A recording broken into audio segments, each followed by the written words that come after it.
Kung parati nga kayong updated sa mga nangyayari sa NBA, siguradong alam nga ninyo na napakaraming balitang trade ang nagsilabasan patungkol kay Jonathan Kuminga since ayaw nga talaga nitong manatili pa sa lineup ng Golden State.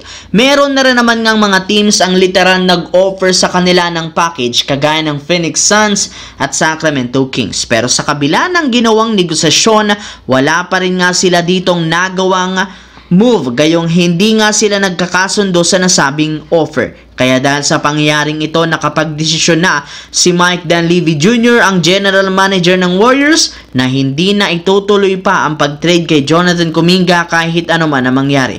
Mananatili pa rin ito sa team sa kabila ng kadami-daming rumors na nagsilabasan sa kanya. Sa ngayon, merong dalawang binigay na option ng Golden State. Una ay ang pagpirma nila sa inalok na bagong extension, habang ang pangalawa, pagkuha nito ng qualifying offer na nagkakahalaga ng $7.9 million na magpapanatili sa kanya ng isa pang taon sa team. Samantala, katulad ng napag-usapan natin, kasunod ng pagpirma ni Luka Doncic ng extension, plano ng Lakers bigyan ng bagong kontrata si LeBron James para maiwasang pagpasok nito sa free agency market next summer. Willing pa rin naman silang panatilihin si LeBron at base sa isang balita, maging si LeBron James aminadong gusto rin niyang maglaro sa Lakers next season at sa mga susunod pa. Ngunit gagawin lamang niyan kung sakaling man masatisfy siya na mabubuo pang bagong lineup ng Los Angeles Lakers. Well, sa ngayon, binabantayin pa rin ni LeBron James ang ginagawang move ayon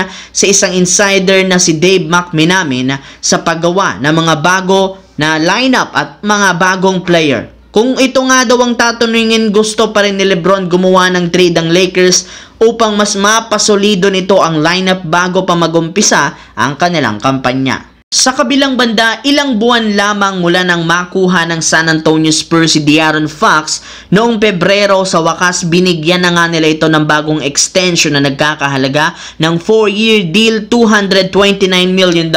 Dahil dito, mapipigilan ng Spurs ang posibilidad na pagpasok nito sa free agency market next summer bilang free agent. Though, hindi naging maganda ang nangyari kay Fox last season sa maaga niyang pagtatamo ng injury at hindi pagpasok ng Spurs sa West Playoffs, naging malaki pa rin naman kahit papano ang kanyang impact, averaging 19 points a game, 6.8 assists, 4.3 rebounds, 1.5 steals per game. At dahil sa nagkaroon siya dito ng mas madaming oras para magamay ang sistema ng Spurs, siguradong mas gaganda lalo ang kanyang performance kasama si Victor Wembanyama. Kaya asahan na nga ninyo na mas magiging competitive ngayon ang San Antonio Spurs next season sa Western Conference dahil sa kanilang dalawa. Anong masasabi nyo dito mga idol?